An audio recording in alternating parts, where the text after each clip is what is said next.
For months, it looked like Republicans were steamrolling Democrats on partisan gerrymandering. However, that all started to change this week. Now, over the summer, Texas Governor Greg Abbott was pressured by Donald Trump into doing a mid-decade redistricting of Texas to net them 5 new seats in the House. At the time, California Governor Gavin Newsom responded by putting his own referendum on the map to have California voters approve of a new map that would net them 5 new seats in the House to cancel out Texas. Now, people didn't know if this was going to be an uphill battle or not, but we found out recently that it is not going to be. A lot of polls have come out finding that over 60% of California voters plan to approve this new map, and it looks like this initiative is going to pass with flying colors. Republican groups that are against the new map in California have all but pulled their funding and their ads from the airwaves in California. And California is still, or the pro Prop 50 groups are still airing ads like this. Let's take a look at it. California, the whole nation is counting on you.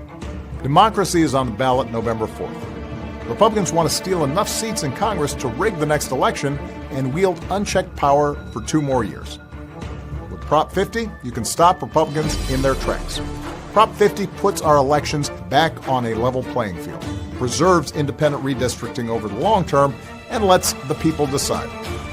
Return your ballot today. Vote yes on 50.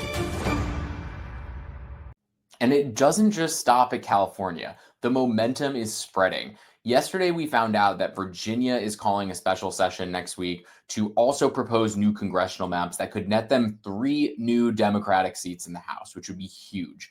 It's a little complicated how they have to do it. They have to approve the map once between now and the end of the year. Then they have to do it again in January when they come back. And then that will trigger a special election for voters to approve those maps in the spring. But given the makeup of Virginia, they feel pretty confident that that's going to be able to happen. The upside of that, too, is that Glenn Youngkin, the governor of Virginia, he has no power in this situation to veto what's going on. So it is a complicated process, but it looks pretty optimistic as well. And it's not just Virginia. Illinois is being pushed a little bit by Hakeem Jeffries to talk about, looking at a redistricting of their maps as well. So those are active discussions. And Maryland also, we just found out this morning, is going to do a special session next week. And the speculation is that the special session is so they can also talk about a redistricting effort to net themselves an additional seat in the House. And that has full support from Governor Wes Moore of Maryland. Let's take a look at what he had to say about it when he was on the Breakfast Club earlier this week.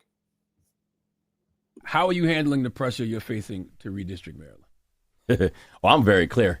Listen, Maryland, if we have this country and we have Donald Trump who is picking and choosing which states should redistrict, and people remember why we're even having this conversation, right? The reason why we're having this conversation is because what issue is Donald Trump going to run on in a midterm elections?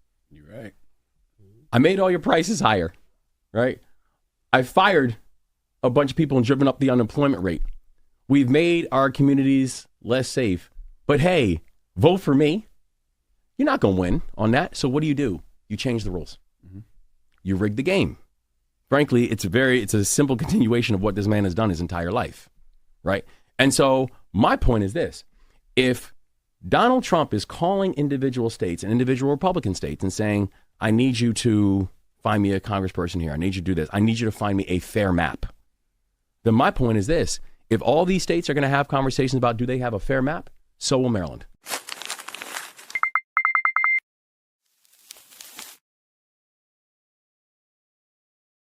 So it looks like that stands a pretty good chance of happening if it's got this full-throated support from Wes Moore. And look, Republicans have been on the offense in this gerrymandering battle for months.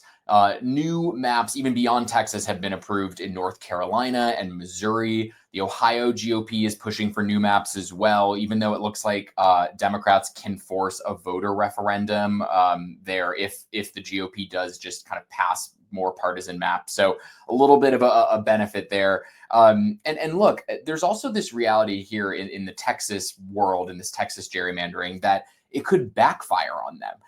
They based these redistricting efforts in Texas around a lot of what the 2024 data told them, which showed this big shift of Hispanic voters toward Donald Trump. People don't know if that's a permanent shift or not. In recent polling has at least showed that Donald Trump's support among Hispanics has dropped precipitously. And so if they based all these maps off of this kind of one-time, weird exception where people move toward Donald Trump, they might not actually net 5 seats in Texas from this if Democrats are able to win back Hispanic voters. And that is something that Tom Tillis, the Republican senator from North Carolina, talked about yesterday, which is, Republicans are being really aggressive about this, but they might not be acting in the most smart way as they go about it. Let's take a look at what he had to say. The immediate matter of them considering redistricting, I think you just need to be careful. North Carolina is a purple state, and right now we're at a 10-4 posture. That seems significant to me. If you go a little bit further, you could get surprised in an election cycle and not go your way. A dummy so manner. Just be careful what you wish for. Okay. Be careful what you wish for. And I think there's no better way to sum it up. I think some Republicans that are not, so far gone that they're just neck deep in Trump world all the time, I think they know that some of these gerrymandered maps might not age well if Trump support continues collapsing in key demographic areas. And so sometimes, and look, I'm not saying that, I think Democrats are still fighting an uphill battle on this. It looks like there are some more red states that are willing to play ball on this gerrymandering front, even though Indiana this week has said consistently, despite pressure from the White House and J.D. Vance going out there, that they don't think a gerrymander or a further gerrymander of Indiana is going to happen. And so I think there are some places maybe where Republicans thought they were going to win that they're not going to. It looks like the Supreme Court might not actually rule on the Voting Rights Act that they're hearing right now in time for that to impact the 2026 midterms at all, even though it could impact 2028.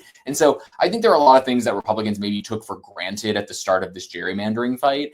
And some of those aren't going their way, even though Democrats are, at the end of the day, still fighting an uphill battle against Republicans on this. But it's just good to see Democrats fighting fire with fire with this whole battle. I think for years, Democrats were playing by the rules and following decorum and following what the tradition of things were, and they got punished for it. And now they're realizing that to stop a party that is bent on permanent minority rule, that they can't bring a handshake to a knife fight. And so they are fighting back. And you're seeing that even with Hakeem Jeffries, who has been subtly nudging states that have been moving a little slower on the redistricting front, at least on the Democratic side, nudging them a little more this week. Let's see what he had to say when he was talking about Illinois this week. As was the case in California, it's my expectation that Illinois Democrats are going to carefully consider their options and make sure that they draw the fairest map possible for the people of that great state in the context of Donald Trump's efforts to gerrymander congressional maps all across the country, including most recently in North Carolina, because Republicans are running scared. They know that if the election were held today, they would lose the House decisively, and that's why they're trying to rig the midterm elections. Look, nobody's pretending that gerrymandering is good. It's not. It's a waste of people's time. It's a waste of people's money. It's cynical and it's exhausting. So gerrymandering is bad, but it is worse when only one side does it. And at least Democrats are now closing the gaps. And if Hispanic voters and swing voters and some of these people that went toward Donald Trump in the last election are won over by the plans that Democrats have to protect the American economy, then even Trump's carefully engineered gerrymandered maps might start to crack and backfire. So this week felt like a turning point, and the first time in a long time where Democrats didn't just play defense, they went on offense and started drawing their own lines. That's it for me today. If you liked what you saw, throw a like on this video. Follow Demwins Media on YouTube. Follow me at buildingthebench.substack.com, and we will keep bringing you the news as you need to see it. Thanks for watching and have a great weekend.